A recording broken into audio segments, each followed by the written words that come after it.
Good morning, church family. I hope that you're staying the course, that you're not becoming discouraged as time goes on. Being stuck in the house, it's easy to get a bit stir crazy and impatient. We've been hearing that we can expect perhaps a couple of weeks to be in our house, then maybe through through April, and now it's not really a set time. We're just not sure, and it might be less disconcerting to people if we actually knew how long. That reminds me of something else as Adventists that is always in the front of our minds. But we're going to take a look today at what might be on the minds and hearts of people who aren't Adventist, people who might not be religious, even people who they just didn't have the same framework, the same scaffolding given to them by their parents, by their neighborhood, by their education, and so there's obviously going to be some different concerns and tastes and preferences. I didn't grow up in a particularly religious home until I became religious, more or less on my own, just before I turned 10. And while there was always a belief in God and certain ideas about what was right and wrong, there was no particular commitment to any one religion over any other. I remember being very small, so small that I can almost not remember the event, just sketchy details, when one time on a Saturday afternoon, my mother got her newspaper and started looking through the newspaper to see what would be playing in the local theaters. And I hadn't ever been to any movies before, and I didn't know what to expect going to the movies. And my mother looked at the announcements for what was playing at the walk-in theaters and what was playing in the drive-in theaters, and she decided we would go to a drive-in movie. And the drive-in movie had only one screen back then, and it was the Starlight Drive-In in Sacramento.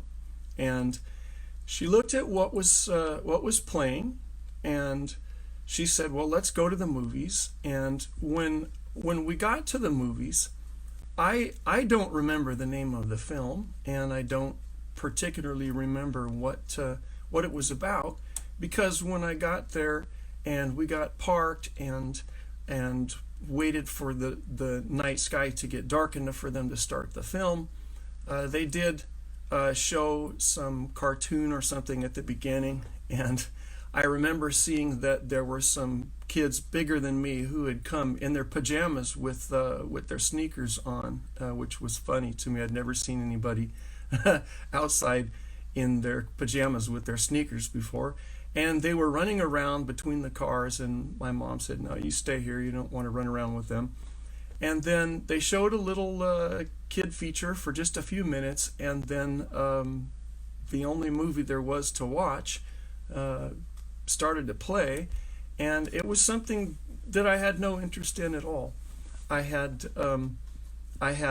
only a few minutes of attention span for it, and I climbed between the seats and into the back seat and just went to sleep on the back seat. And the next thing I know, the car was starting and we were going home, because there was absolutely nothing at that theater that I had any interest in. I was used to watching a little bit of television at home, but I didn't understand what there was to going to the movies. If any of us wanted to go to the theater this weekend and see a movie, we can't. Have we ever had a time as Americans ever before when we're not able to go to the theater and see a movie? I mean, here we are in free America and we can't go see a movie.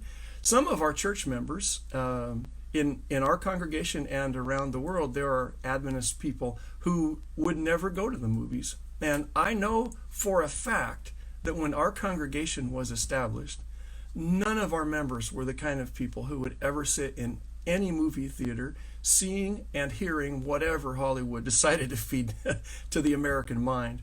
And there were no exceptions. Now, that's a little tricky. Don't assume that was because 100% of our charter members had some position against going and seeing and hearing what there was in the movie theater. Think about that. And COVID-19 is not the first serious pandemic that our congregation, the Seventh-day Adventist Church in St. Helena, has endured together. During the 1918 flu pandemic, when our congregation was 44 years old, were theaters closed like this? Yes, some were. But the movies people were missing were very brief, silent movie clips. Talkies, which means motion pictures with sound, first became popular in the 1930s. On a personal note, my grandfather, my mother's father, Edward Howland, he was actually an actor in the silent movies. He was a Western actor, and he had some scenes where he would climb up and ride his horse past the camera. So my mother was a movie star's daughter. So anyway, talkies, they first became popular in the United States, or anywhere, in the 1930s. So during the 1918 flu pandemic quarantines, did people have to just stay home and watch TV? Is that all they had? Well, no. Until 1927, there was no such thing as television. Electronic television was first successfully demonstrated in San Francisco September 7, 1927. And television didn't become popular until, well, about the early 1950s. In the early 1960s, color television started to take off, growing soon at a furious pace, culminating in the color revolution of 1965. That seems like ancient history. But I remember as a little boy watching NBC on Sacramento's KCRA Channel 3 on our black and white television, and often hearing the slogan, "In living color," before color television was mainstream and before we had one. In fact, we didn't get one until about 1968, I believe, Christmas time of 1968. And then we were the second house in our neighborhood that I was aware of anyway that actually had a color TV. And back then, to a kid in a neighborhood, I pretty much knew what people had in their houses because we were in and out of most people's houses. So then, during the 1918 flu pandemic quarantines without TVs, were people reduced to staying home and just listening to their radios? Well, no, not that either. Those big home radio sets weren't around until the early 1920s. So what did people in this community do in St. Helena? What did they do to entertain themselves? Perhaps being stuck in their homes, all they could do was call each other on the phone. Is that what they did? No, almost nobody had a telephone then. Although the telephone was invented in 1876, 2 years after our congregation formed, 42 years later, in 1918, only a third of the homes in this country had a telephone. And the West Coast was lagging behind the East Coast in adopting phone technology. And interestingly, that remained the case pretty much as long as landlines had their day. Features would be introduced on the East Coast, perhaps growing out of the fact that for a long time the Bell Laboratories was on the East Coast in New Jersey. Things would be introduced on the East Coast, and then sometimes it would take 5 years, sometimes even 10 years for certain technologies that had premiered on the other side of the country to make it here to the West Coast. Well, 44 years before the 1918 flu, when our 20 charter members officially formed this congregation, that was on May 16, 1874, what was life like for the people in St. Helena? What was their entertainment? How did they stay connected with each other? Not by phone. Did they just jump in their cars and all head over to Gott's for an Impossible Burger and sit on the lawn on the picnic tables? No, they didn't have cars. When our church started out, what was life like for the people in St. Helena? What did it mean to help them get their needs met? What did they want? What did they appreciate? What was valuable to the people in our community when our church was born? What did they crave that was scarce, rare, hard to come by any other way? Did we start out doing a good job of scratching people where they really itched? And I'm going to say yes. I think we probably did. Many people both wanted and needed pretty much what we could offer as a little new church. And today, the world has changed in some profound ways. 146 years into the life of our congregation, it's not the same St. Helena, it's not the same Napa County, and it's not the same world. Can we today, our church family, with whatever we are and whatever our resources, can we really help the people in and around St. Helena? What do they need? Can we help them even find whatever it is that they need, or even discover what their needs are? And can we help them to find what they want? People go places looking to get what they want and what they need, what they're missing, what is scarce for them, what is rare, what is precious, and what's actually being sought.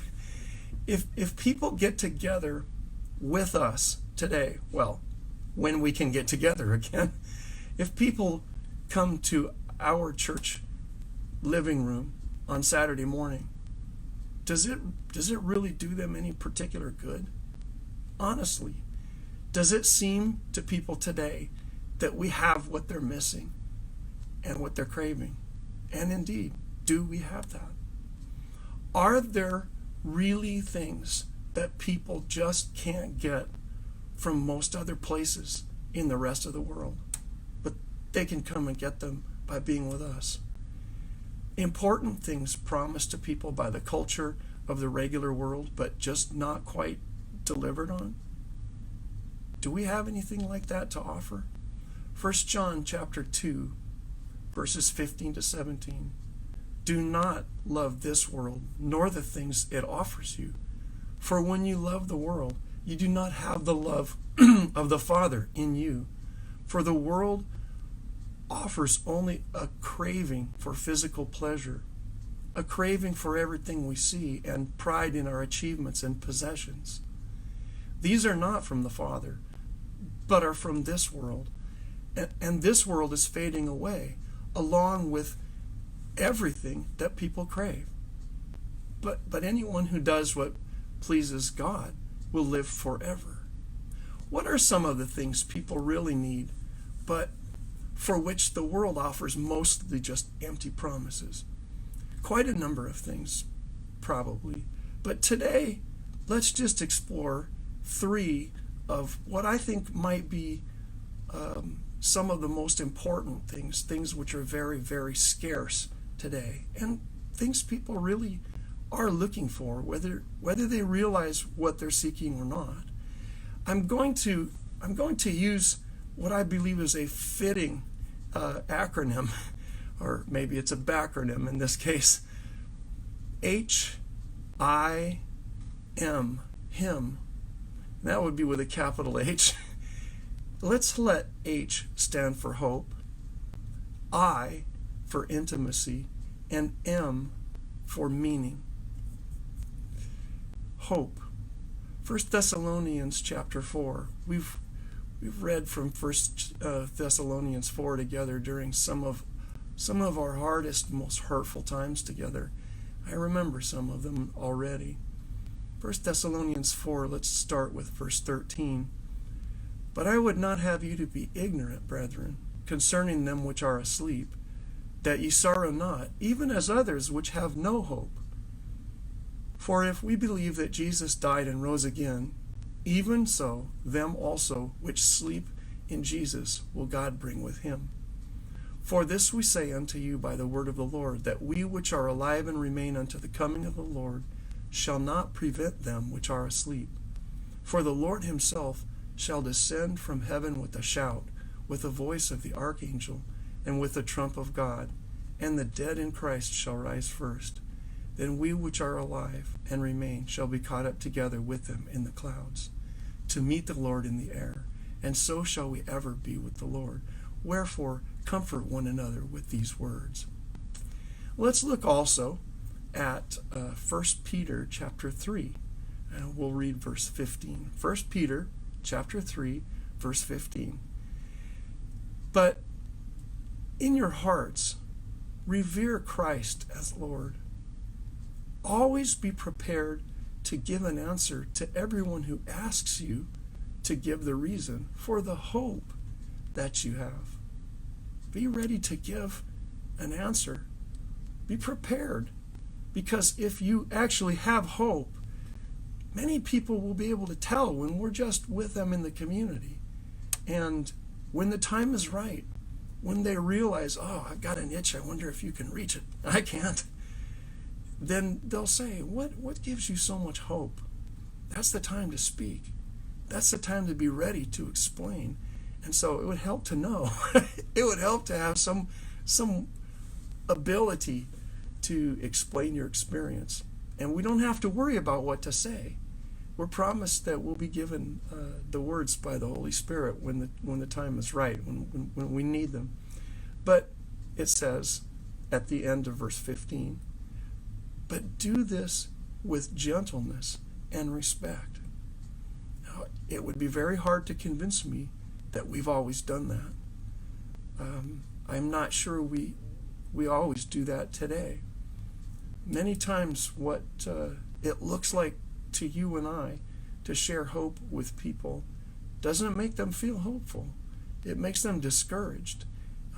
We have some in our church family. We always have had, probably, and maybe we always will.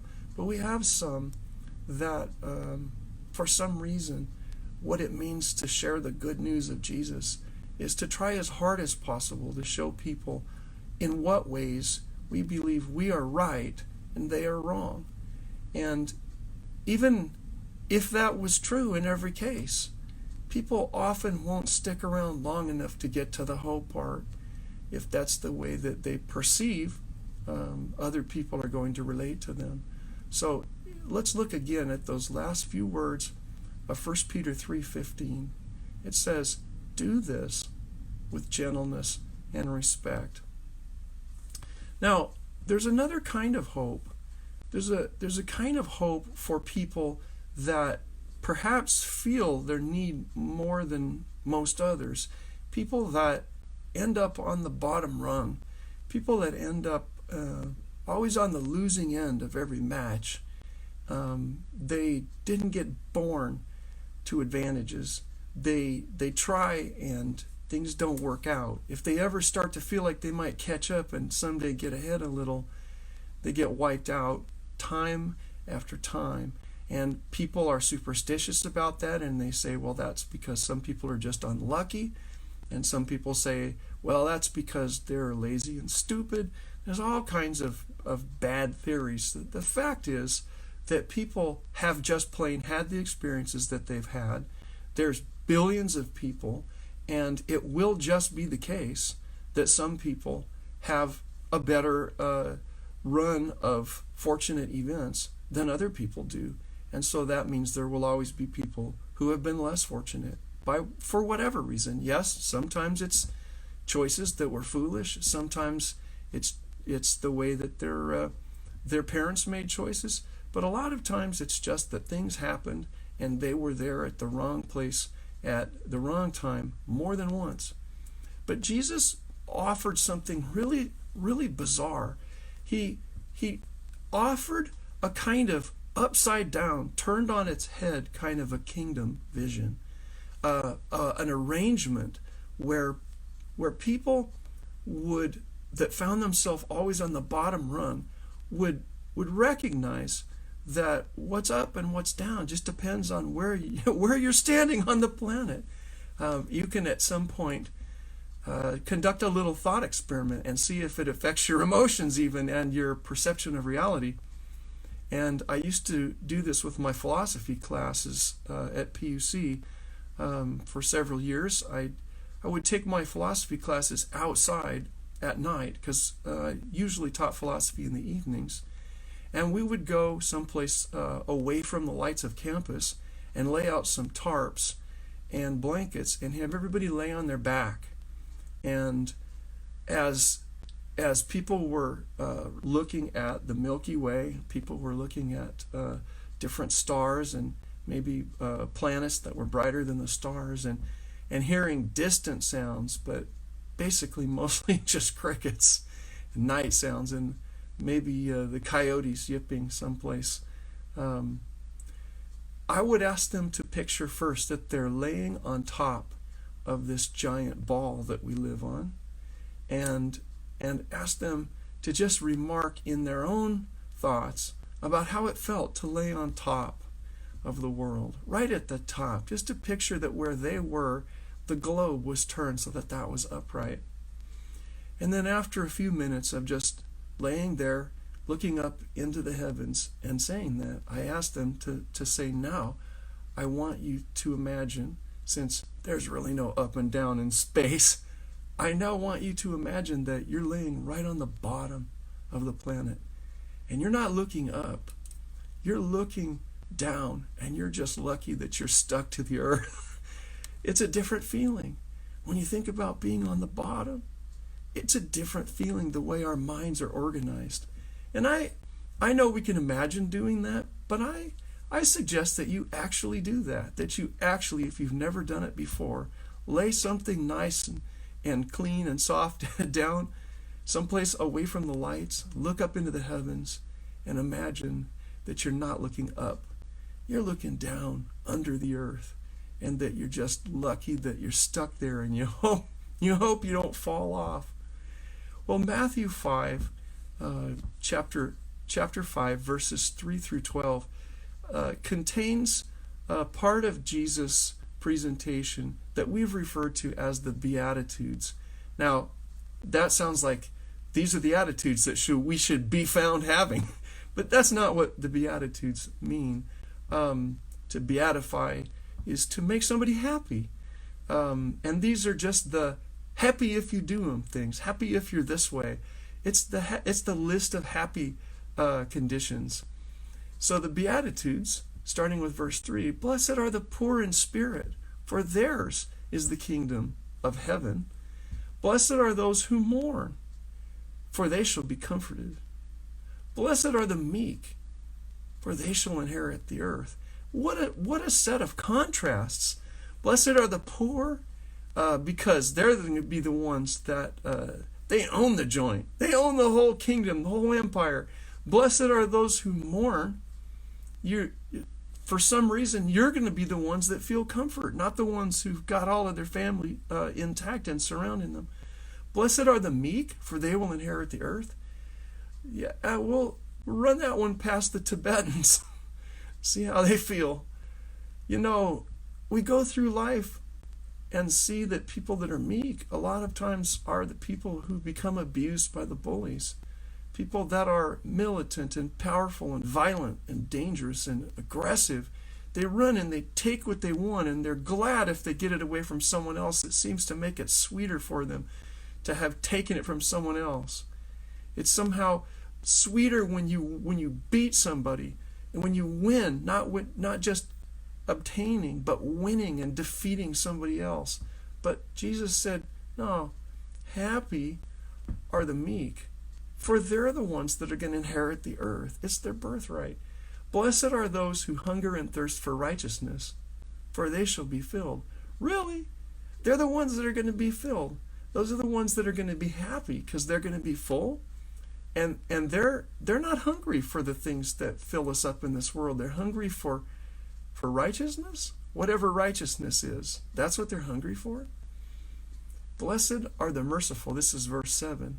Blessed are the merciful, for they will be shown mercy. Blessed are the pure in heart, or happy are the people whose hearts are pure, for they will see God. I'm not sure what that means for hearts to be pure. Pure would, of course, mean that it's not diluted. It's just something without being mixed with anything else. But pure what? What would our hearts be if they were pure? Perhaps they would be pure in terms of compassion, in terms of empathy, in terms of desires. I don't know. But blessed or happy are the peacemakers, for they will be called the children of God. Blessed are those who are persecuted because of righteousness, for theirs is the kingdom of heaven. Blessed or happy are you when people insult you. So far, that has rarely made me happy. If I receive an insult, I don't say, wow, that makes my day. I don't come home. Well, I haven't been coming home from much lately, but when I have been going out and about for years and years, I don't usually come home and say, hey, to my wife, hey, Aaron, how was your day? Oh, it was okay, about like most days. Well, I had a wonderful day. Why? What happened? Well, first of all, I was insulted. Isn't that awesome? Oh, yeah, well, oh, lucky you. No, I've never been made happy by insults. Persecute you and falsely say all kinds of evil against you because of me. Rejoice and be glad, because great is your reward in heaven. For in the same way they persecuted the prophets who were before you. Well, I suppose if we're in really good company, it seems better. But Jesus was promising something that would turn things upside down. I think I'm not the only one that has wished that things would turn upside down. We look at the way things go, that the directions that things are going, when people that are heinous, people that are mean, end up on top, and then they use that position on top to step on others that haven't asked for it, others that are just trying to get their very basic needs met. And we look at that and it makes us wish that things would turn over. In times past, people have been violent when they spark revolution, and they think things are so bad that they're going to overturn it all and make it better. Well, it usually, in most cases, doesn't turn out to be better and stay better when people do that. Things end up with a new pecking order, and the people on the top of that pecking order, they start pecking the people below them, and it starts all over again. So it's not really an answer to just overthrow people that are powerful and replace them, because the power then turns the new leaders into people that are also unkind and also corrupt. Because it's easy when you have control of things to just make sure that, first you take care of your needs. It's just a little too easy to just first make sure, well, I've got to make sure my family's okay, because of course that's my highest priority, and then, well, we got to make sure that we're going to always be okay, and then I'll see what I can do with what's left over to help others. Even if people's hearts are in the right place, it's very hard to have control or influence over great resources and then say, but I'm not going to help myself with any of those. Yeah, not too common. There are very important differences between having a reason to hope, and actually hoping. Even understanding the reason to hope and actually hoping. If you and I understand why we have every reason to hope, we've got the information, but the hope isn't actually burning in our hearts. Oh, we understand the whole thing. We've got the fire laid, we've got kindling there, and we've got great, big, powerful hardwood logs ready for the kindling to ignite them, and we've got the matches sitting there, but we don't strike the match. And then wonder, how come people don't come to us so we can explain to them why it is that we have such great hope? Well, there's a big difference between understanding that hope and actually experiencing it and actually having it. And our job is not to go and help everybody understand why it is that they can have hope. That's not where it ends. It's to actually help people find that hope and experience it. Number 2, intimacy. The second thing that's rare and probably becoming rarer now with so many material advantages and so much connection in our world between people all over the planet.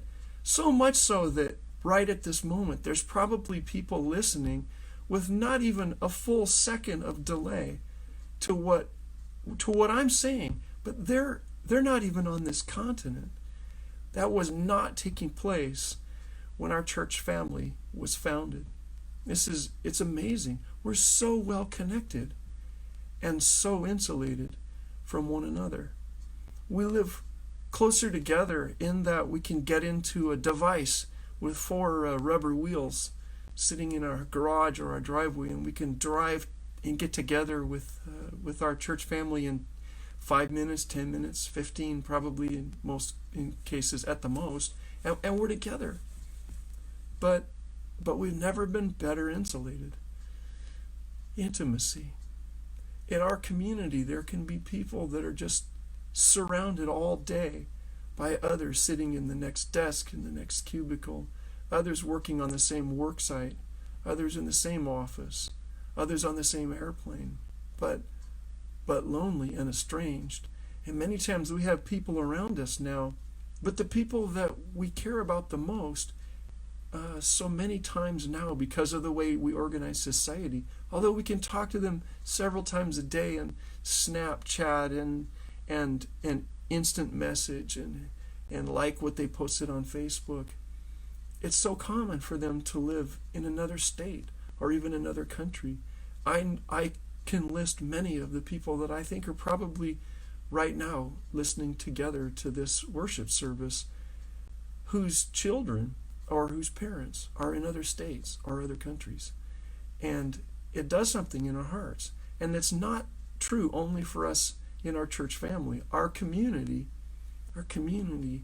has closeness, proximity, but there is such a scarcity of real intimacy. 1 John 1 verse 7, if we walk in the light as he is in the light, we have fellowship one with another. If we walk in the light as he is in the light, we have fellowship one with another.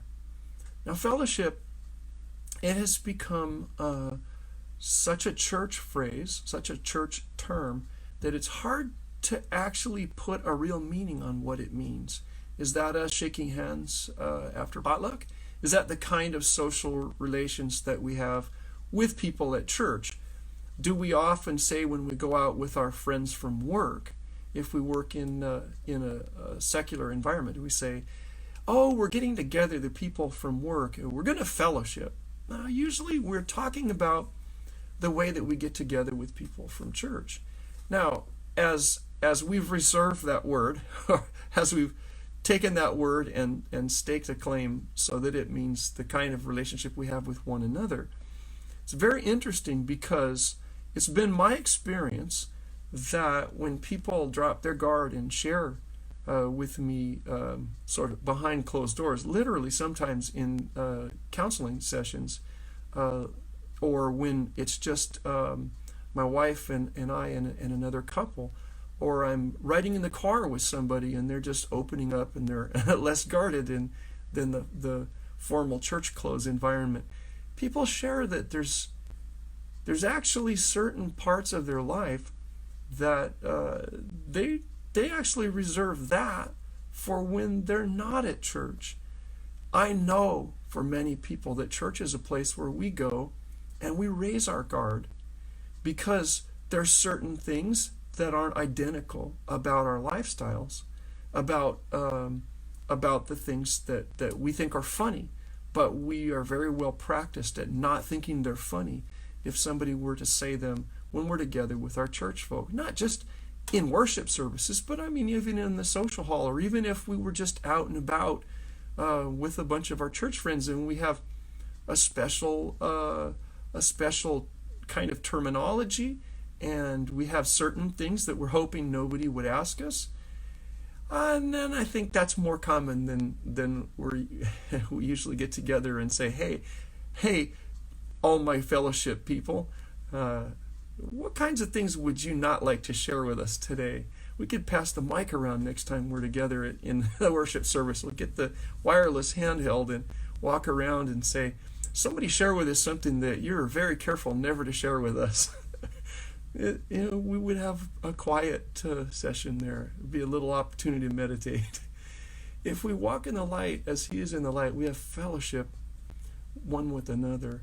Now, it's good to be on good behavior, and we ought to always be doing the best we can to behave as lovingly and as decently as we possibly know how to behave, and to be getting better all the time in our behavior. Yes. But think about those times when intimacy has been such a relief for you. It's felt so sweet when you could finally share things with people that you just never felt safe before. And when you share them, they don't just say, oh yeah, okay, well, we still like you. No, they say, oh, I know what you mean. That's like us. Oh, then you have fellowship.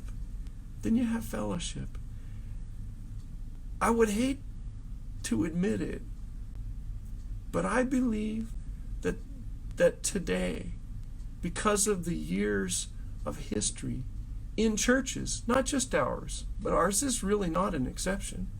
I mean, I think we probably have a little bit more intimate fellowship in the St. Helena Church than very many others I've been to, but we're still a church.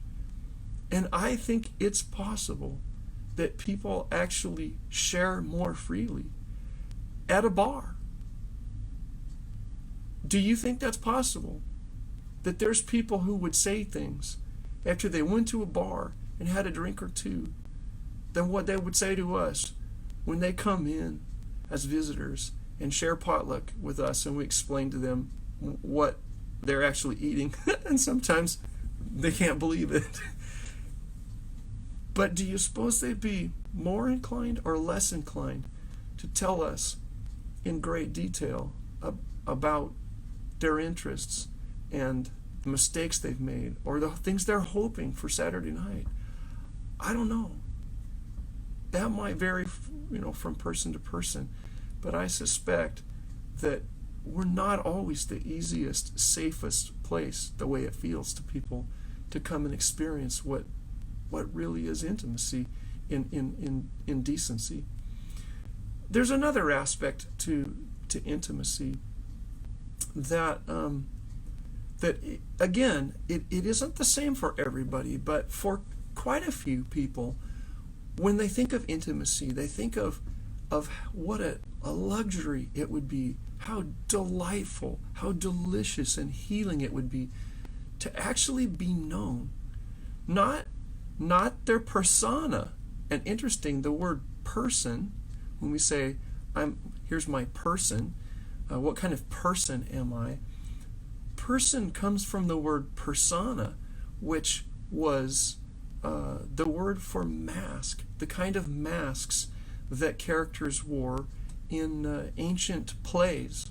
The masks actually were exaggerated in size. They stuck out from the face quite a ways, because where the mouth was, there was actually a little built-in megaphone, so that when people put on a mask, people in an amphitheater or in a large building would be able to hear them better because there were no microphones. And they would put those masks together so that the mask that the actor wore was, it made it clear to the audience what role that person played. If they were a villain, you know what it's like when we watch cartoons. If somebody's going to be a villain in the cartoon, you have no doubt about who the villain is. You don't draw them to look sweet. You draw them to look aggressive or sneaky or violent or weathered or something threatening. And so they would be able to carve those masks in that regard. Today, we accomplish this in movie making, oftentimes by casting very carefully.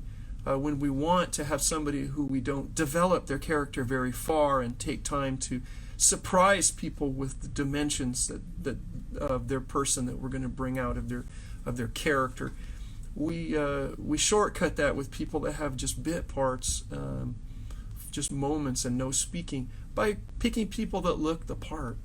So we're busy all the time looking whatever part we've been raised or cultured or have decided or what's available to play in our communities, in the sort of drama of our families and even of our church. So many of you listening who are people who actually do go to church regularly, do you notice that you have a certain role in the church? And it might not be the same role you have at work or in your family, but you feel yourself fitting in a certain way.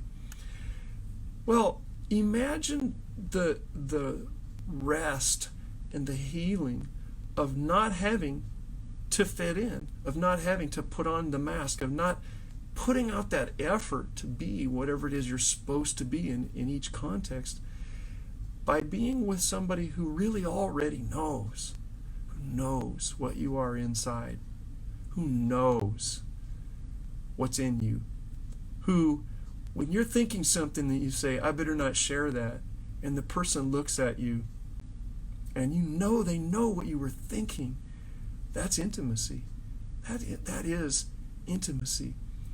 People have described how delicious it is, after carrying burdens for decades, to go to somebody who is just the right therapist, and they are asked just the right questions, and they feel just the right kind of safe, so they share what's actually inside. They talk almost on the outside like the voice that's on the inside, way deep in the inside, like when you've been alone for many hours and you're not guarding your inner thoughts even.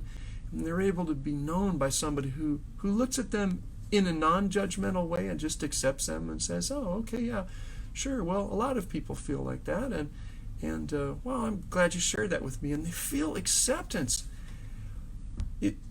Is that what we can help people to find? Even if we're not able to be that listening person, or that context where it's appropriate to share the secret things, we have knowledge of where to point people so that they can find that kind of intimacy. We see it portrayed in Psalm 139. It says, "O Lord, you have examined my heart and know everything about me. You know when I sit down or stand up. You know my thoughts. Even when I'm far away, you can read my thoughts." That's intimate. Verse 3, you see me when I travel and when I rest at home. You know everything I do. You know what I'm going to say even before I say it, Lord. You go before me and follow me. You place your hand of blessing on my head. Such knowledge is too wonderful for me, too great for me to understand. I can never escape from your spirit. I can never get away from your presence. If I go up to heaven, you're there. If I go to the grave, you're there too. If I ride the wings of the morning, if I dwell by the farthest oceans, even there your hand will guide me, your strength will support me. I could ask the darkness to hide me and the light around me to become night, but even in darkness, I can't hide from you. To you, the night shines as bright as day. Darkness and light are the same to you. You made all the delicate inner parts of my body and knit me together in my mother's womb. You know me because you made me in detail. Thank you for making me so wonderfully complex. Your workmanship is marvelous. How well I know it. You watched me as I was being formed in utter seclusion. as I was woven together in the dark of the womb. You saw me before I was born. Every day of my life was recorded in your book. Every moment was laid out before a single day had passed. How precious are your thoughts about me. Oh God, they can't be numbered. I can't even count them. They outnumber the grains of sand. And when I wake up, you are still with me. Verse 23, search me, O God, and know my heart. Test me and know even my anxious thoughts. Point out anything in me that offends you and lead me along the path of everlasting life. Now, we can't be in all those aspects. We can't be God for the people in our community. But we can show them what direction we look to be able to see. We can show them where we're searching for closeness with God, and they can join us in that search. Let's look also at 1 Corinthians 13, verse 12. Now we see things imperfectly, like puzzling reflections in a mirror. But then we will see everything with perfect clarity. And all that I know now is partial and incomplete.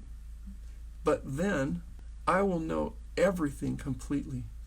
You and I, we have some good news to share. But we bear a family responsibility for taking part in endeavors where people pretend to know more than they know, even about God. And that arrogance is not attracting people anymore. It's hard for us to say, there's a lot of things I don't understand. I only understand a little bit, and I'm not even sure I fully understand that, but I've got some really great news, and I think there's a lot more that I'm trying to discover. Would you come and let's search for great news together? Let me show you the news that I have already. Because one thing I know is that we're going to have forever together to look for great news together. That is more attractive to people than coming off as people that know a lot.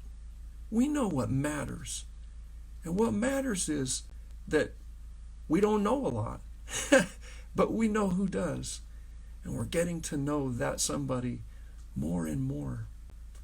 Now we see things imperfectly, like puzzling reflections in a mirror. And frankly, even about theological things. I've studied theology with all of my might for decades. I know there's people who know so much more than me, but I know they don't know much. If God is infinite and somebody has studied it for 75 years or 80 years, they haven't gotten very far. Like puzzling reflections in a mirror, but then we will see everything with perfect clarity. All that I know now, it's partial and incomplete. But then I will know everything completely. Just as God now knows me completely. Just as God now knows me completely. There's that intimacy, being known, being fully known. Oneness is not just between fellow Christians, the kind of oneness that Jesus taught about. And he did speak about becoming one and about unity. But oneness, as Jesus taught and modeled, actually goes to another step. It's not just people that we're safe around. It's not just people that we can share with. It's not just people we can have the intimacy of even knowing their thoughts and them knowing our thoughts. It's not even something that stops there. It's a sense, it's a realization what Jesus offered when he prayed for intimacy for his disciples in John 17, for his students, for his people. It's a sense of not being a thing as a person. We're not in the sense that Jesus taught about intimacy. It's a sense of not actually being a thing which is separate from other creatures, and a sense of not being a thing which is actually a separate thing from the Creator. That is not just being close, it's being one. John 17, verses 20 to 23. Verse 20 says, "Neither pray I for these alone, but for them also which shall believe on me through their word, that they all may be one, as thou, Father, art in me, and I in thee, that they also may be one in us, that the world may believe that thou hast sent me." There's that thing about attracting the world. If we want to be attractive, if we want people to come and say, "Hey, what's that hope that I notice? What's that hope?" Jesus gives us the key to that part, to that entrance to people's hearts, right there. That they all may be one, as thou, Father, art in me, and I in thee, that they also may be one in us. Let's look at the whole thing again. Neither pray I for these alone. So Jesus isn't just praying just for his select few. He's praying for all who will ever believe on him through the word of the people he sends out. That all may be as one. That all may be as one. Everyone as one. As thou, Father, art in me, and I in thee. That means that this conviction that we have as Christians about the Trinity, the way that we insist that God is really one person and three people, but one person, but three people, and no, we don't care if it makes sense to us in our logic. We understand that there's a higher logic, that there's a way in which one person, one single unified person can actually be manifest in this realm, in this world, in our four-dimensional existence, where we have our physical being and go through time, that somehow there can be three personas that God exists with in the place where heaven intersects earth. And we're very committed to that unity. But here it says that the same kind of unity is to exist between people and between God and people. Did you ever think about that? The same mystery of the Trinity is the same mystery of unity, of intimacy in fellowship. That all may be as one.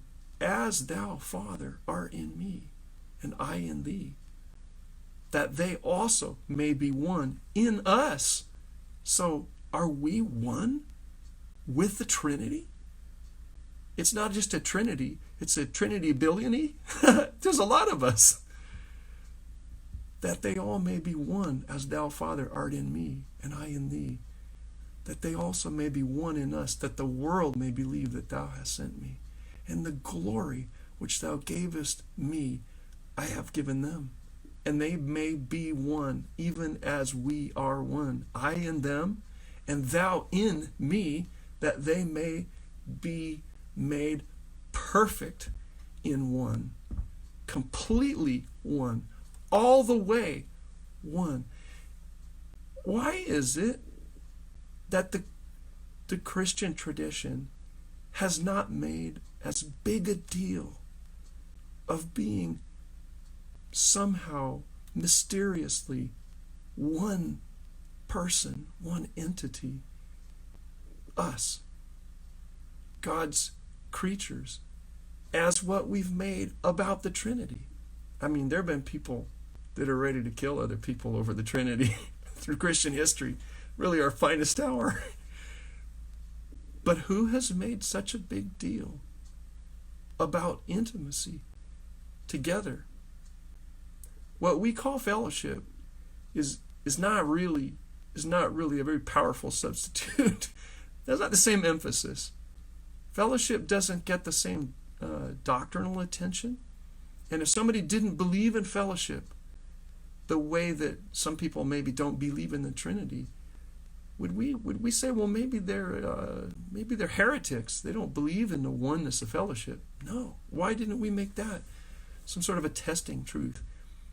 Because it meets people where they are and with what they need. Can our place as a church family, can our place be a place where there are no classes, no statuses separating people?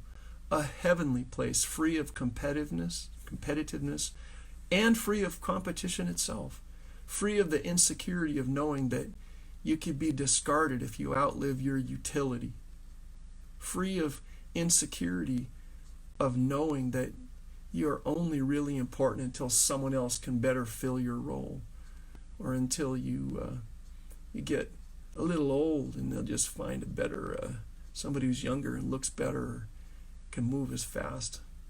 Can people be with us as human beings rather than human doings? Can we be a place, a group, a tribe where we value people because they are inherently valuable miracles of creation, rather than as resources to help us with whatever tasks or roles or even evangelistic projects we believe we need more help with? Well, we got to get more people because we don't have enough staff for the primary Sabbath school division, or we've got to get more people because we've got to have people in rotation to do this church task. So it's lucky we're welcoming new people in. Did we ever fall into that? Be honest. There are very important differences between the ability to explain intimacy and the actual lived experience of intimacy. There's even a difference between remembering the experience of intimacy sometime when we tasted it, and the experience of living now in ongoing, permanent intimacy. Which do you have? We can share either or both with other people, but they are shared differently than each other. It's not the same thing to share information as it is to let people experience intimacy when they recognize that we don't consider ourselves even as separate people from them. Number 3, meaning. What do we really mean by meaning? Now, I don't mean definitions like in the dictionary. I mean, when I say what do we mean by meaning, I'm talking about definition. But what do we mean when we say meaning? What is it that you would say because of this, whatever it is, that this, our life, our fiasco, is worth it? What makes things in this life, with all of the trials and all the pain and everything, what makes it worth it to go through it? What gives meaningfulness to our lives? There's a philosophical experiment that is quite useful, and it's an exercise that we should ask ourselves at least once. If you were given the choice to and you, once you made the choice, you would never again know that you had been given the choice. You'd never know that a choice had ever been possible, even if you were given a choice between living as we now think we live, where we really are going about in physical bodies, in the physical world, having experiences, experiencing our losses and our pains and our little things that, oh man, I should probably ask the doctor about that, but maybe I'll wait until after this pandemic thing, and the things you worry about your body, and am I going to be able to continue to pay my bills, and does that person really think well of me, or are they, after we're together, they're rolling their eyes and saying, man, who is that? This world we live in here, where our pets die, and even even our children. If we were given the choice, you and I, to continue on this trajectory with the ups and downs of life, or to have a special machine hooked up to our nervous system so that we were having the impression in our experience, in our mind's eye, and in all the sensory representations in our sensory cortex, in our brain, we were fed vivid, in fact, actually more vivid than what our senses are capable of giving us right now from this life, vivid experience, even with additional senses, because we could be in a play-like life that was being played out inside our brain. If we could be hooked up to this kind of machine, we could be given X-ray vision and telescopic eyesight and the ability to be clairvoyant and telepathic and all kinds of things. We could have superpowers. But in this experience that we would be living, we wouldn't be getting older. We would experience our bodies as being like whatever bodies we wanted to pick out right now, like the cover of a fitness magazine, a fitness model looking body, and with an infinite bank account, and then to go through having experiences and relationships, and to have our perception of those experiences be even more real than they are now with our failing and limited senses. And then it would go on for the same period of time that our life would go on. And as long as our brain could be kept nourished artificially, if you were given the choice between being hooked up to such an experience machine where you won instead of losing, where if you wanted to lose a little more, you could just take greater risks, but it would never hurt you, which would you choose? Would you choose this life for some reason, with all the hurts and everything? Or would you choose the one where you experience things as being pretty much perfect? What would it be? I believe there are people who really would rather hook up to the experience machine. The confidence I have in that opinion is to look at how many people are hooked up to the experience machine, hanging on the wall or sitting on the console several feet away from their couch. I think that in a sense, when people are plugged in to the media, they are actually living vicariously. Think about reality TV. Think about serial dramas that let you pretend to be somebody else and be a superstar or a great detective or a fighter pilot or a socialite, some high-ranking public official or some great scientist, whatever it is, some firefighter or something. But yeah, you'd never have the courage to do it in this life, except those of you that would. I think a lot of us, really given the choice, might choose to have the experience machine hooked up to our minds. But what would be lacking? Would there be any of us, I think there would there be any of us that would say, no, I need it to be authentic, because if it's just fake, it has no meaning. Whatever that is.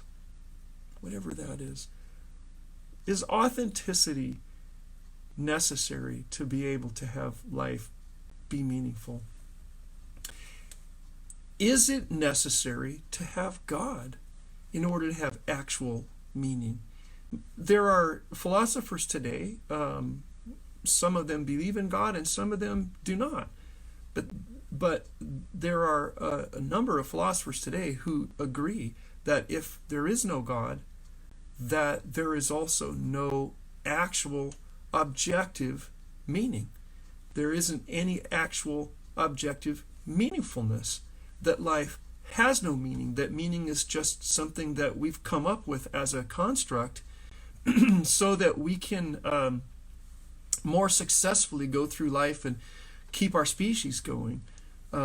And then some people believe that the only real meaning is having offspring, so that our DNA continues to reiterate one generation after the other. But is it necessary to have God to have actual meaning, meaningfulness?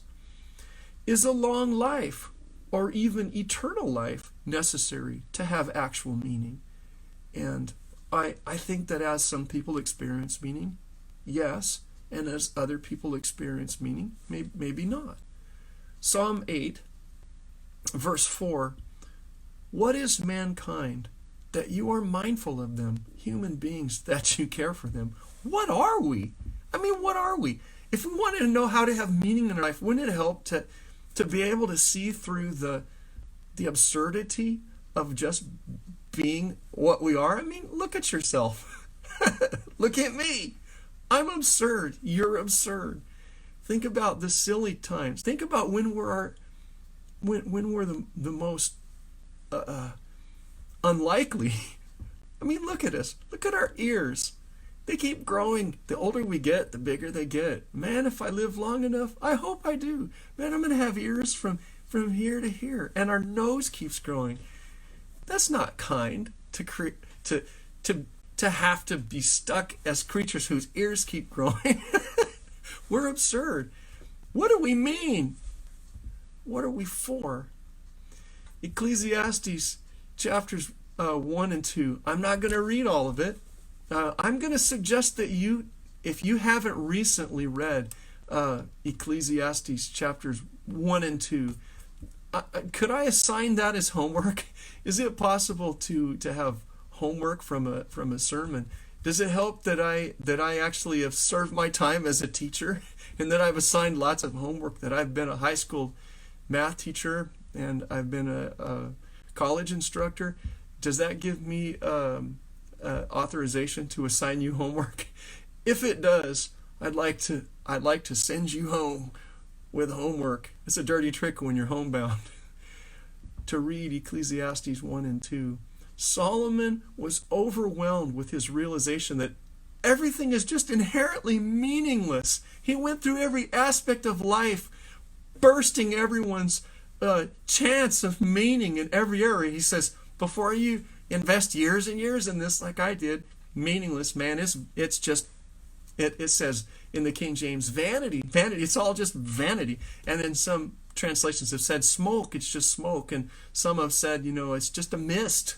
Well, interestingly, where the King James translates that word vanity, the Hebrew word, it is the word that is a form that comes from their word for soap bubbles. Soap bubbles. Well, now soap bubbles are really interesting. You played with soap bubbles. Maybe if you haven't, if you're so mature that you're too mature to play with soap bubbles, then you've gone further into maturity than it's good for you. One of these ways, except you become as little children, that's something to take another look at. But in your mind, remember getting soap on your hand, maybe in the bathtub, and making a bubble and looking at the bubble and trying to get it to release, or blowing bubbles through with one of those little wands in a little plastic cup with a lid on it with dish detergent, and we make these bubbles. But bubbles have sort of this beautiful rainbow on them, and they also reflect in a fisheye lens kind of a way, because they're spherical. They're mirrored when the light hits them just right. You can see yourself in a soap bubble. You can see yourself, and it has those rainbow colors like oil on water in a puddle, and there's like its own little universe, and in your imagination you can get in there, but I want to get a hold of it, and it's gone because it was nothing. It's just a film.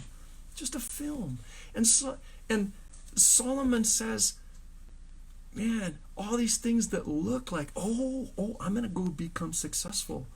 I'm going to go do this and that, and I'm going to get my share. I'm going to win. I'm going to win in business. I'm going to win. I'm going to have gold. And then It was nothing. It was just a soap bubble. And I'm gonna go. He had hundreds of wives and concubines. I'm not sure how he did that without getting disfellowship, but if you try that, we're going to have to talk about you probably. We have a process for that in our church. If you have hundreds of spouses, we're going to counsel you with a serious look on her face and pray for you and follow scriptural counsel. But he was the king, and he for whatever you think of it, he experimented to see if having that kind of variety. I'm sure he didn't find intimacy there. I'm sure he did not find intimacy in that kind of frenzy of breeding behavior. But he explored it, and you would be dishonest if you would say that most people probably haven't given a thought to what it would be like to being a part of an arrangement like that. I think most young men have, if they've ever heard about the life of Solomon, are saying, maybe God is calling me to this kind of thing. But he explored that in most unprecedented ways, and it was soap bubbles. It didn't give meaning. It definitely did not give meaning. And he was legendary in terms of his wisdom. In fact, we have a tradition that he was the wisest person in the world because he'd chosen wisdom as his gift when he was given sort of the rub the lamp kind of thing, the godly version of, hey, here's your wish. He didn't get 3 wishes. He got 1 wish, and he said, I'll take wisdom, thank you.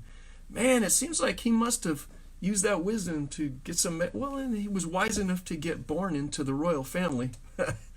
Yeah, try that. But that wasn't it either. Even being the wisest person, even understanding some of the mysteries of the universe. And for those of you that like to look behind, see what's behind the curtain and see more of reality than what's apparent, it's possible even that if he was the most intelligent person in the world back then, since there were people in that era that were actually thinking about things that today we call string theory, and some of the aspects of relativity and quantum mechanics were being intuited by some very powerful minds. Well, if he was on a par with minds like that, even in saying soap bubbles, it's all soap bubbles, he might even have been referring to the fact that reality itself can very likely be interpreted as being virtual, as not being a solid thing. There's nothing solid there. It's all an illusion. He was saying it's all just an illusion. Wow. And even having a mind like that, it didn't give him meaning. Soap bubbles. Ecclesiastes 8, chapter 15. How's this for wisdom from the wisest guy?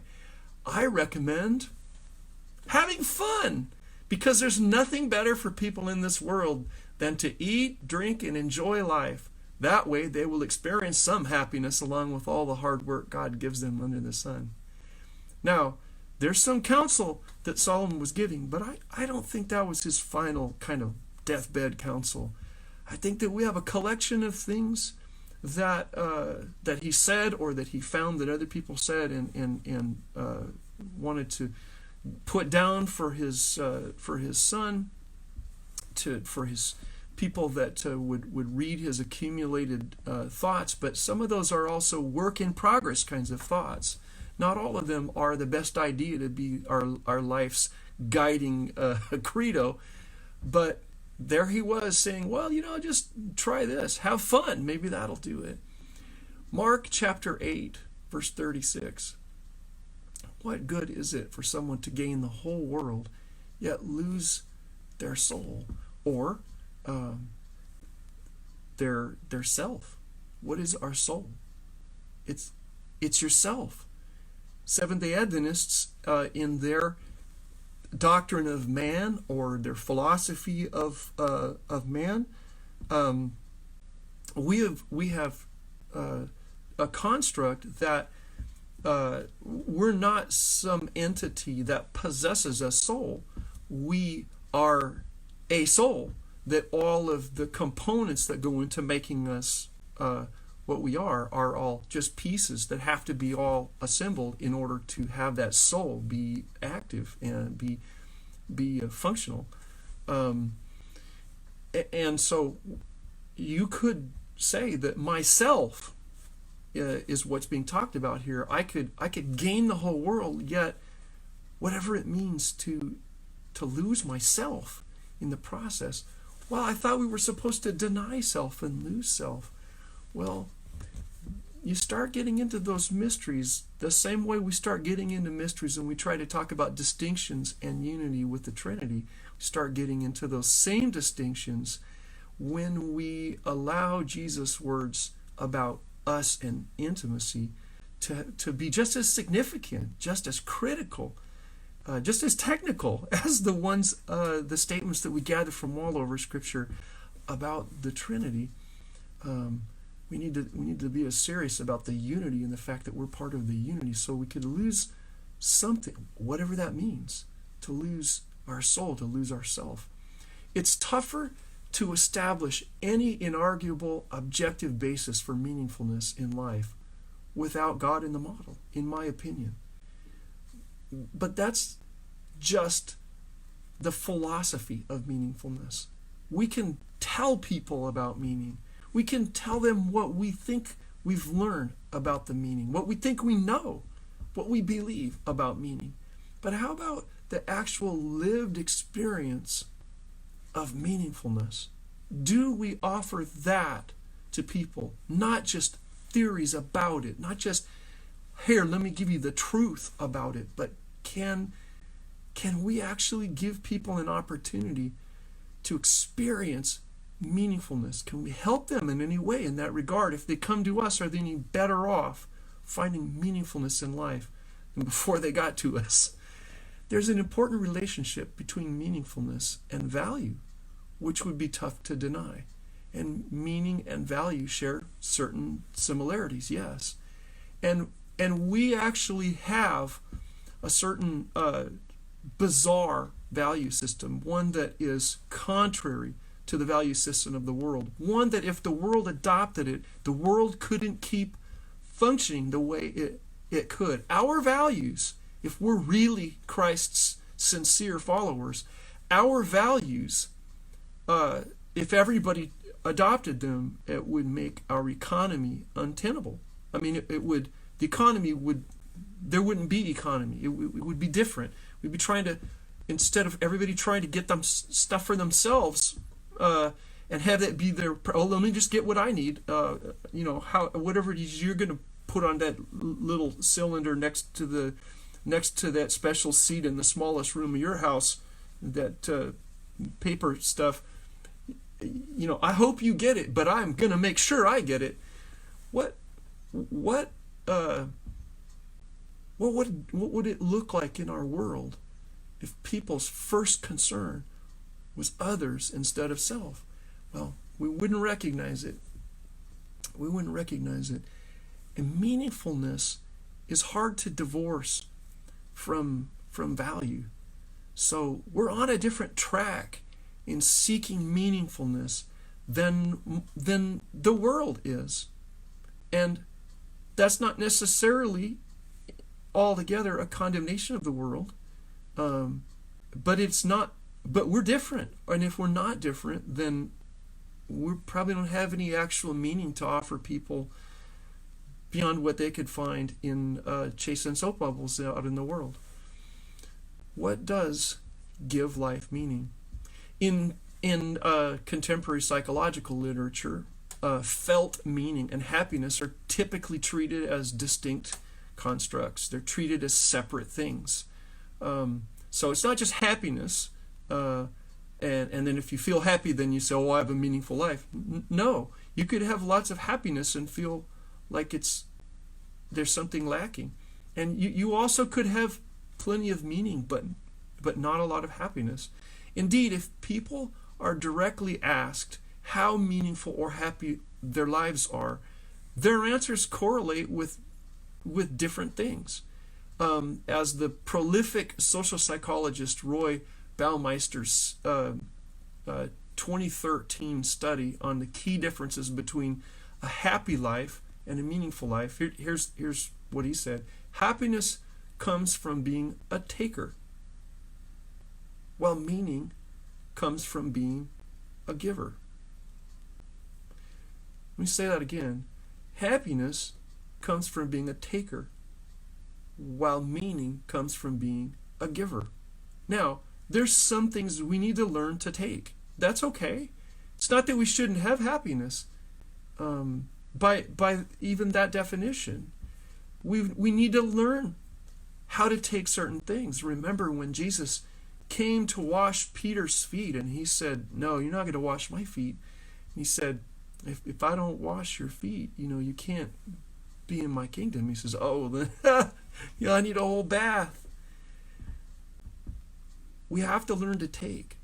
There's seasons in our life where some people are in a position to offer us things that we used to be in a position to offer to other people, and then it's our responsibility to let them fulfill that role.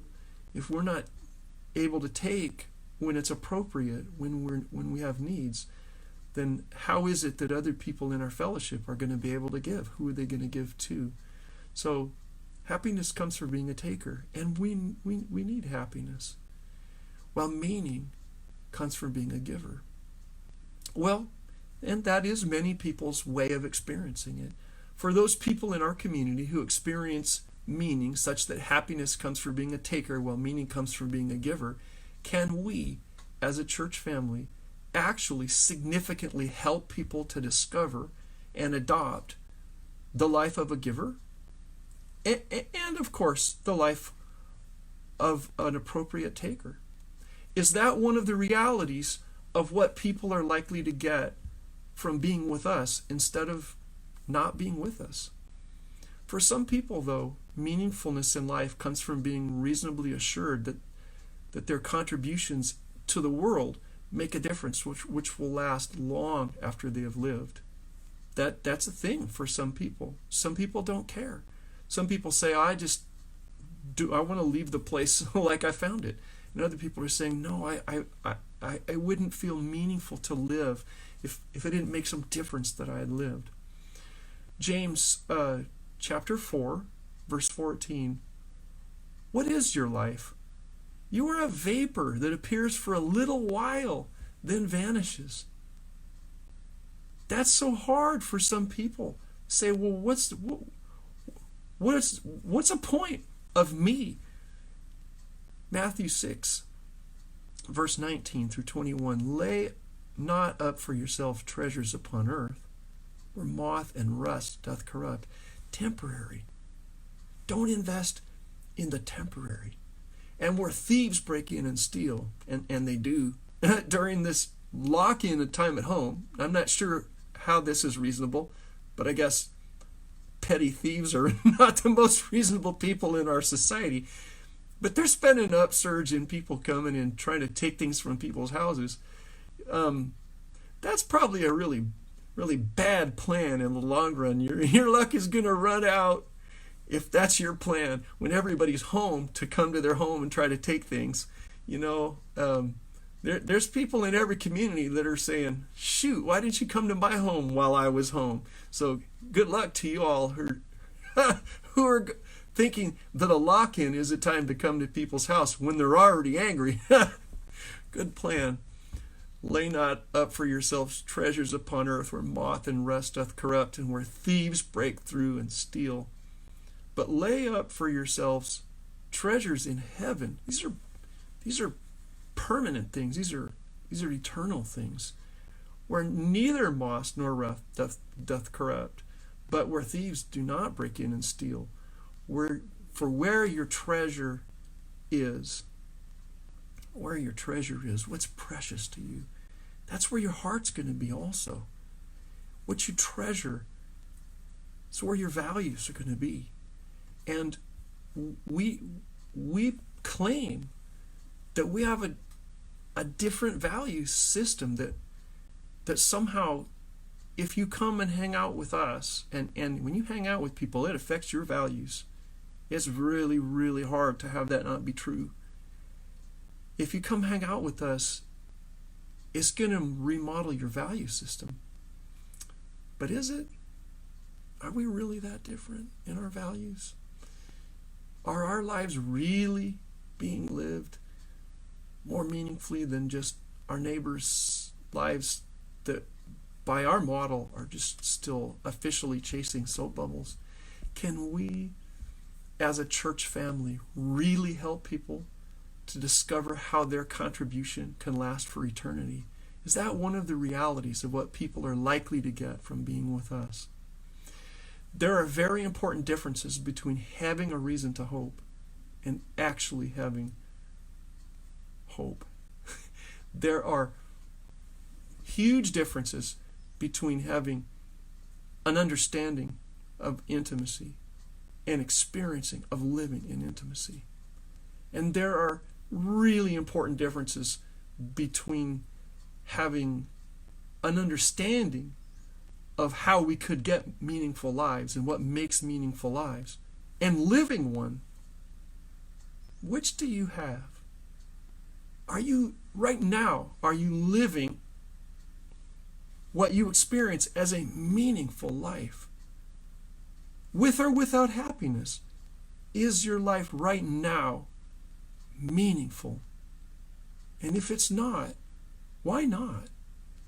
You could be here as part of the church family. You could have been helping out with efforts and campaigns and Sabbath school classes and every aspect of church life to help explain to people how they could have a meaningful life, to show them what they could read and how to interpret it, to how to stop being wrong, how to stop living meaninglessly. We could be at the forefront. We could be leading the charge, but not be experiencing our lives as meaningful. And I mean, when you're awake at 3 a.m, laying there not sleepy and wishing you could go back to sleep, and your thoughts seem to be having a mind of their own, and you start to wonder about your life in context and perspective, and that you've got how much percent of it behind you and how much in front of you, and what's it been worth and what's going to happen. And Matthew 6 verses 9 to 13.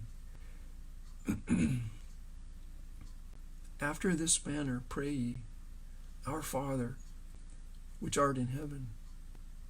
Now, I believe this prayer actually has all three of those H.I.M factors. Those three things that I believe we really could be offering, whether we are doing a good job or not. We could be offering those things to people when they're finding it scarce out in the world. I believe that those three things are woven through over and over in different ways, in different dimensions, through this incredible packed prayer. Our Father, which art in heaven. Wow. Intimacy. This is our parent. This is our Father. Now, I know I don't want to hurt anybody's feelings, but I also would like us not to say things out in the community that people that know better could say, that's not even true. If we're going to say things, even our gimmicks should not be. They shouldn't be false. They shouldn't be inaccurate. But there's a rumor that has gone through pulpits for a number of years that when Jesus was speaking to God in Aramaic and saying Abba, that was like English for Dada or Papa or Daddy. That is a nice image, but it's not true. That might be a problem for some people, the fact that it's made up. It's inaccurate. It's probably sincerely not true, but it's not true. It's not the actual word that Jesus would have been choosing to say, Our Father. to talk to God. It was the fact that he was referring to God as his Father, not that he was using a little baby word for it. Daddy. That's not it. It was audacious that he would say that God was his Father, that he was a son of God. And we're told to say that we're the son of God or the daughter of God, God's child, Father, Dad, that's in heaven. Well, the fact that our Father, there's intimacy, is in heaven, that's a source of hope. I mean, it's my Father who's the author and sustainer of existence, of reality. If you need any more reason to hope, or meaning, being the child of the author of reality. Oh, hallowed be thy name. Hallowed be thy name. There again, meaning in the name. The name that the notion that we have some way, some word that we can use to describe the indescribable. The fact that we wrestle with the word. John 1 starts out, in the beginning was the Word, and the Word was with God, and the Word was God. The name, hallowed, holy, sacred. The fact that there's sacredness and that we can engage with it. There's a foothold. There's a place to pound something in that we can clip our rope to for meaningfulness. It's not all just meaningless, because there is this aspect of the sacred in God's name. Thy kingdom come. Now there's hope. Because the kingdoms of this world, and man, this week there have been some putrid examples of this. Some tragic ridiculousness. The people that parade as leaders, the stupid, unkind, foul, obscene things that people in leadership say, and we have to listen to it. We could feel just hopeless if we just dine on that kind of cuisine. But thy kingdom come. My Father, he isn't indecent. He's not an obscene leader. And that's the kingdom that's coming. Oh, no need to be hopeless. Thy kingdom come. Thy will be done in earth. Now, if God's will is going to be done in earth, then the hope can even be in some improvement sooner. And in earth, we can have a role to play in that kingdom. That's meaning. That's huge meaning, that we can be a part of God's will being done on earth. We can be his hands. We can be God's ears. We can be God's hug. God's will being done on earth as it is in heaven. Oh, what a source of hope, and what a reason to have meaning. Give us this day our daily bread. Now there's hope. We're not going to starve. We're not going to starve. It's hopeless when you're starving. But give us this day our daily bread. This prayer recognizes our basic hopes. And those hopes can end up sometimes tied to our fears. Hopes and fears, things we're afraid of, we counteract those fears with our hopes. So keep giving us what we need. Just our basics. The lowest rungs on that ladder of Maslow's hierarchy of needs. Just promise to make sure that our survival needs are met, so that we don't have to continue to worry and occupy our whole mind with the banality of just staying alive as creatures, as animals, as organisms. We're going to trust you for that, and that our minds can be expansively considering things of heaven, things of the intimacies and intricacies of creation and reality. Wow. We can be thinking about things that are artistic and creative and beautiful, not just what we're going to eat next and who we need to beat out to get our next meal. Oh, you give it to us. We'll cooperate, we'll take it. But give us our daily bread and forgive us our debts. Forgive us our debts. Isn't that hope? Have you ever been buried in debt? Some of you are buried in debt right now, and it's not a good feeling.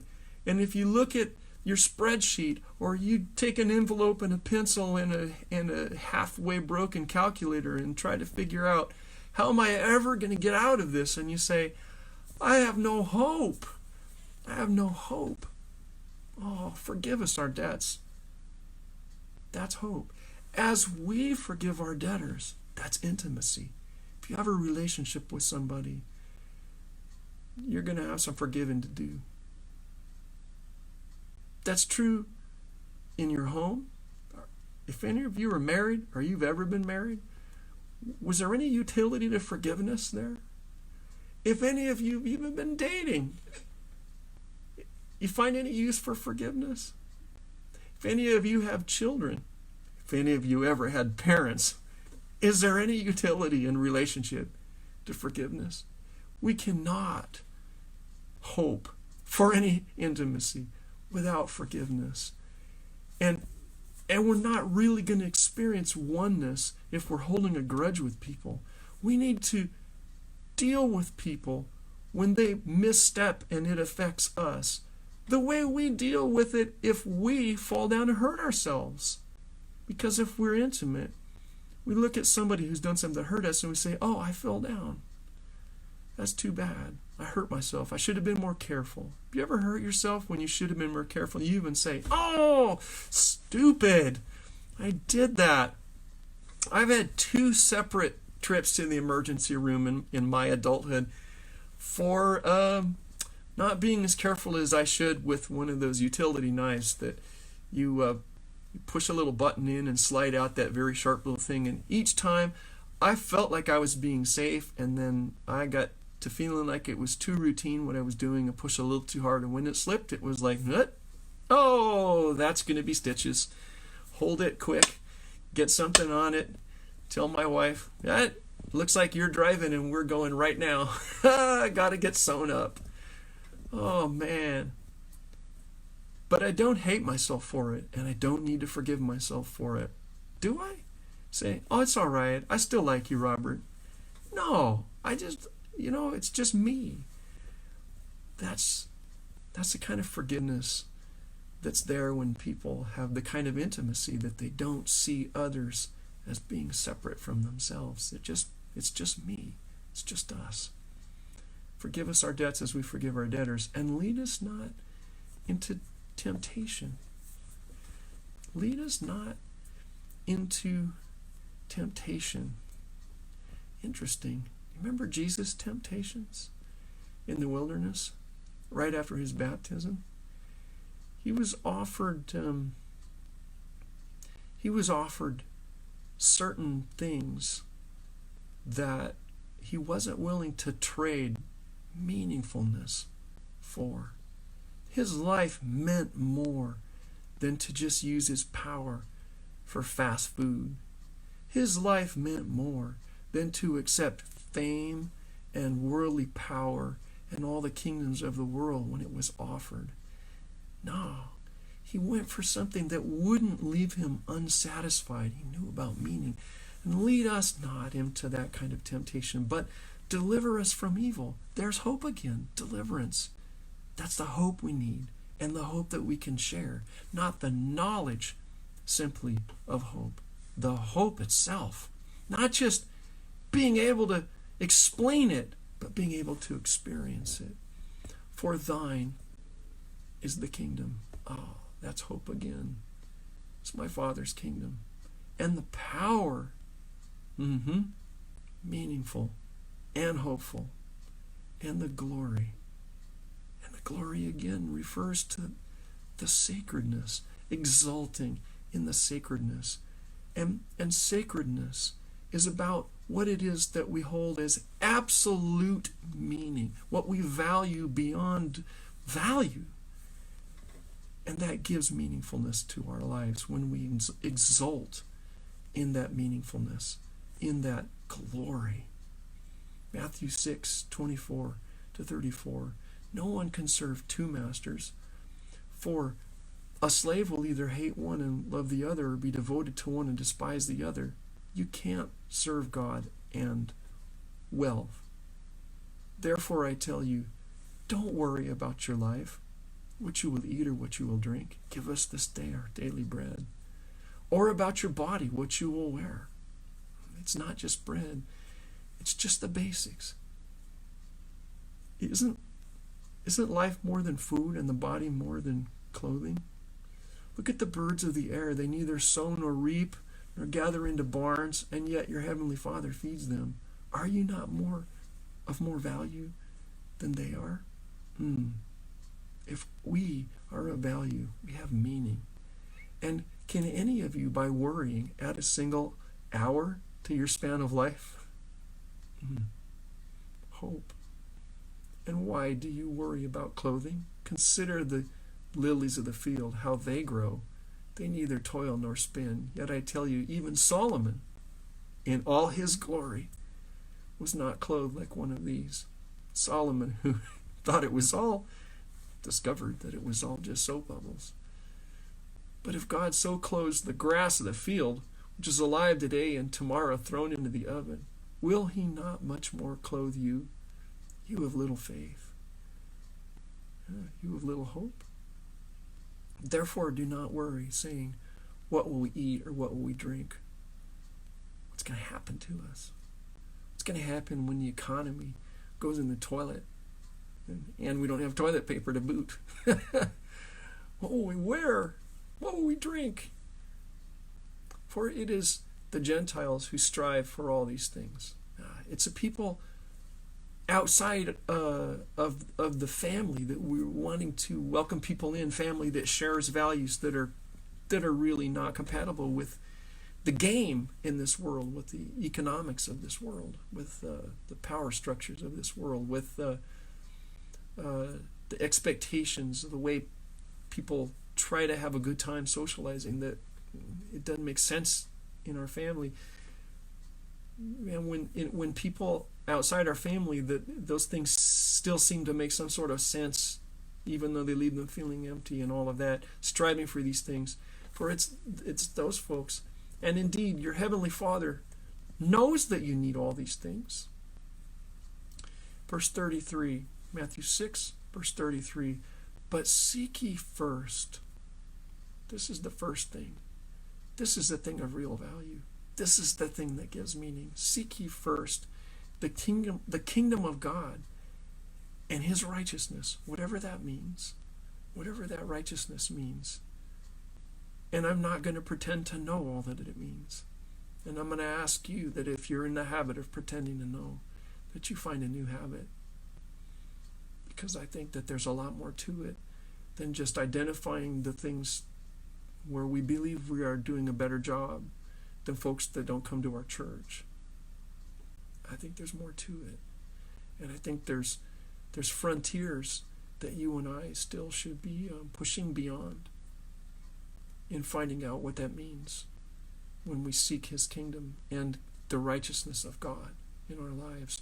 And all these things, all these other things, they'll be added unto you. Those things will be taken care of. The lower things on Maslow's hierarchy of needs. Our creature existence needs safety and food and warmth and shelter and water and clothes and things like that. But then we'll be free to explore more important things that aren't as urgent, but things that are more important, things that last. And all these things will be added unto you. So Don't worry about tomorrow, for tomorrow will bring worries of its own. Today's trouble is enough for today. We don't know what life means. We don't. And we need to be a people honest enough to just admit that. But we know someone who does know. Perhaps the one who actually gets to decide what anything means. Or maybe the one who decides what anything means has endowed each intelligent creature to determine what things mean for them, using the creativity with which we were designed. If so, what it means to live a meaningful life really could differ from person to person. But could we search for meaning and even create meaning together and help our community in its search for meaning?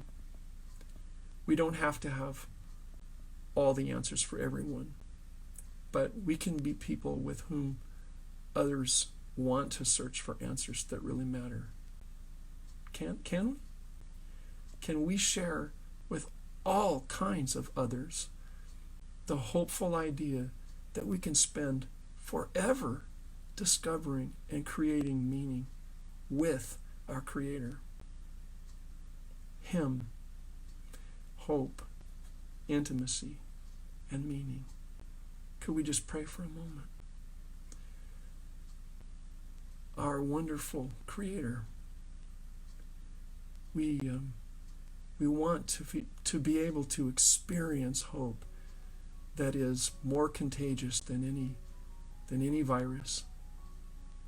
We want to live in intimacy, and we want that intimacy to be able to draw people that need hope and that need intimacy.